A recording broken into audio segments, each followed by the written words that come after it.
আসসালামু আলাইকুম। বার্তা বৈঠক সংবাদ বুলেটিনে স্বাগত জানাচ্ছি আমি সজীব সরকার। প্রথমেই সংবাদ শিরোনাম। সুনামগঞ্জে যুবলীগ নেতাকে গ্রেপ্তার নিয়ে বিএনপির দুই পক্ষের সংঘর্ষ, ১৪৪ ধারা জারি। সরকারকে যথেষ্ট সময় দিয়েছি, জামায়াতের আমির। নির্বাচন দেওয়ার আগে ভাই হত্যার বিচার করুন। পাকিস্তান এবার আরো দুর্বল বলছেন মানসুরেকার। সাদি আমার জীবনে জাদুর মতন বললেন পরিমণি। এতক্ষণ শুনছিলেন শিরোনাম, এবার বিস্তারিত। সুনামগঞ্জে যুবলীগ নেতাকে গ্রেপ্তার নিয়ে বিএনপির দুই পক্ষের সংঘর্ষ, ১৪৪ ধারা জারি। গতকাল শুক্রবার সন্ধ্যা ৭টা থেকে রাত ১০:১০ পর্যন্ত সংঘর্ষ চলে। এলাকায় আধিপত্য বিস্তার ও যুবলীগ নেতাকে গ্রেপ্তারের ঘটনায় সংঘর্ষ হয়। তারা একে অপরের পৃথক দুটি ব্যক্তিগত কার্যালয় ভাঙচুর করে। এই ঘটনায় গতকাল দিবাগত রাত ১২টা থেকে পরবর্তী নির্দেশ না দেওয়া পর্যন্ত উপজেলার মধ্যনগর বাজার ও আশেপাশের এলাকায় ১৪৪ ধারা জারি করেছে উপজেলা প্রশাসন। মধ্যনগর উপজেলা নির্বাহী কর্মকর্তা ইউএনও উজ্জ্বল রায় বলেন, দুই পক্ষের মধ্যে হাতাহাতি, পাল্টাপাল্টি ধাওয়া ও কার্যালয় ভাঙচুরের ঘটনায় নিরাপত্তার স্বার্থে ও অপ্রীতিকর ঘটনা এড়াতে ১৪৪ ধারা জারি করা হয়েছে। স্থানীয় লোকজনের সঙ্গে কথা বলে জানা গেছে, সুনামগঞ্জ জেলা যুবদলের বন ও পরিবেশ বিষয়ক সম্পাদক আব্দুস শহীদ ও মধ্যনগর উপজেলা স্বেচ্ছাসেবক দলের সাবেক আহ্বায়ক সুজন মিয়ার মধ্যে দীর্ঘদিন ধরে বিরোধ চলে আসছে। মধ্যনগর থানার পুলিশ জানায়, উপজেলার আটাইশা মাসিমপুর গ্রামের বাসিন্দা মিজানুর রহমান মধ্যনগর ইউনিয়নের ৯ নম্বর ওয়ার্ড যুবলীগের সহসভাপতি। গত বছরের ২৭ নভেম্বর বিশেষ ক্ষমতা আইনে করা একটি মামলায় গতকাল বিকেলে তাকে গ্রেপ্তার করা হয়। সরকারকে যথেষ্ট সময় দিয়েছি, জামায়াতের আমির। দলের কারাবন্দী নেতা এটিএম আজহারুল ইসলামের মুক্তির জন্য সরকারকে যথেষ্ট সময় দিয়েছেন বলে মন্তব্য করেছেন জামায়াতে ইসলামীর আমির শফিকুর রহমান। তিনি বলেছেন, একে একে সব জাতীয় নেতারা মুক্তি পেলেও এটিএম আজহারুল ইসলাম বৈষম্য ও জুলুমের শিকার। আজ শনিবার বেলা 11:30টার দিকে লক্ষ্মীপুর জেলা আদর্শ সামাদ সরকারি উচ্চ বিদ্যালয়ের মাঠে জামায়াতের জনসভায় শফিকুর রহমান এই কথাগুলো বলেন। তিনি বলেন, তাকে কারাগারে রেখে বাইরে অবস্থান করা আমার পক্ষে আর সম্ভব না।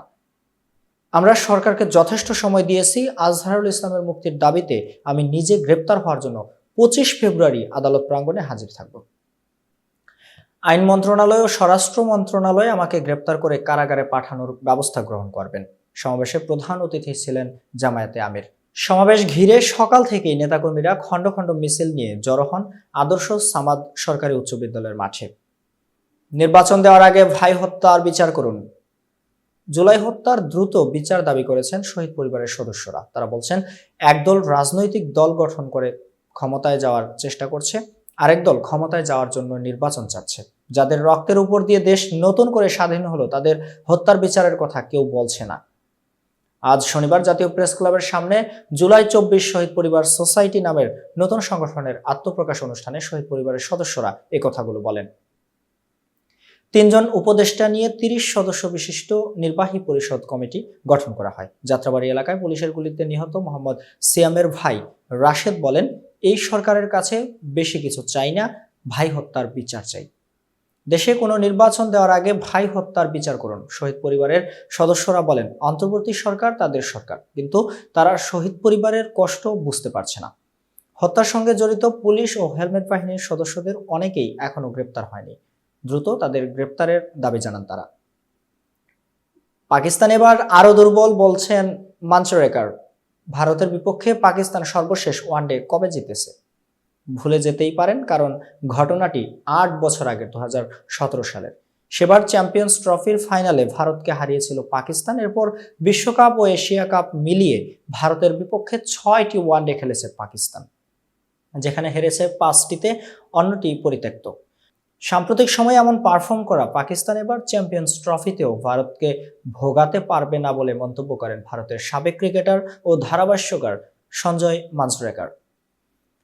২০১১ সাল থেকে ভারত ও পাকিস্তান মোট ১৫টি একদিনের ম্যাচ খেলেছে, যার মধ্যে ভারত জিতেছে 10টি, পাকিস্তান মাত্র 4টি। অথচ দুই দলের মুখোমুখি লড়াইয়ে এখনো বেশ এগিয়ে পাকিস্তান। তাদের ৭৩টি জয়ের বিপরীতে ভারতের জয়ের সংখ্যা ৫৭টি।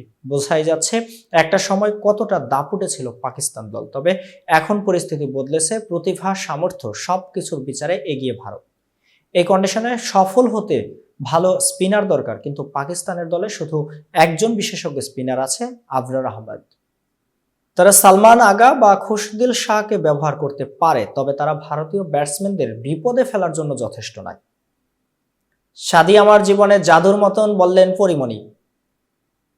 আলোচিত নায়িকা পরীমণি এখন তরুণ গায়ক শেখ শাদিকে নিয়ে নতুন করে আলোচনায়। দুজনের পরিচয় কয়েক বছরের হলেও সম্প্রতি আদালত চত্বরে পরীমণির সঙ্গে দেখা যায় শেখ শাদিকে, যেমনটা এর আগে দেখা যায়নি। এদিন শেখ শাদি জামিনদার হন পরীমণির। এরপর থেকে পরীমণি ও শেখ শাদি বেশ চর্চিত একটি নাম। কারো মতে পরীমণি ও শেখ শাদি দুজনে প্রেমে মজেছেন। তাছাড়া ইদানিং দুজনের নানা কর্মকাণ্ড নিয়ে চলচ্চিত্র ও সঙ্গীতাঙ্গনে বেশ আলোচনা চলছে। শেখ শাদিও শেয়ার করা গানের মন্তব্যের ঘরে লাভ ইমোজি দিচ্ছেন, পাল্টা লাভ ইমোজি দিচ্ছেন পরীমণিও। দুজনে আবার মজার খুনসুটিতে মেতে উঠেছেন। এতে মোটামুটি পরিষ্কার দুজনে প্রেম করছেন। এদিকে দিন দশেক আগে শেখ শাদির একটি পোস্ট দুজনের সম্পর্ক নিয়ে আলোচনায় উস্কে দেয়। এদিন শাদি তার ফেসবুক পোস্টে ভালোবাসার ইমোজি দিয়ে লিখেছেন, অন্য কোনো মেয়েকে এখন আর আমার ভালো লাগে না, পরি আমার।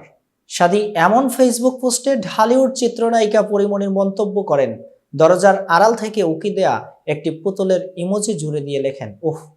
কিন্তু কেউ কেউ বলছেন ভালোবাসা দিবসের আগে নিজের মনের ইচ্ছা সামাজিক যোগাযোগ মাধ্যমে প্রকাশ করেছেন তরুণ প্রজন্মের জনপ্রিয় গায়ক শেখ শাদি। জানিয়েছেন তিনিই পরীমণির একমাত্র যোগ্য। এতক্ষণ বার্তা বৈঠকের সাথে থাকার জন্য ধন্যবাদ। নতুন নতুন তথ্য ও সংবাদ পেতে বার্তা বৈঠকের ইউটিউব চ্যানেল এবং ফেসবুক পেজের সাথেই থাকুন।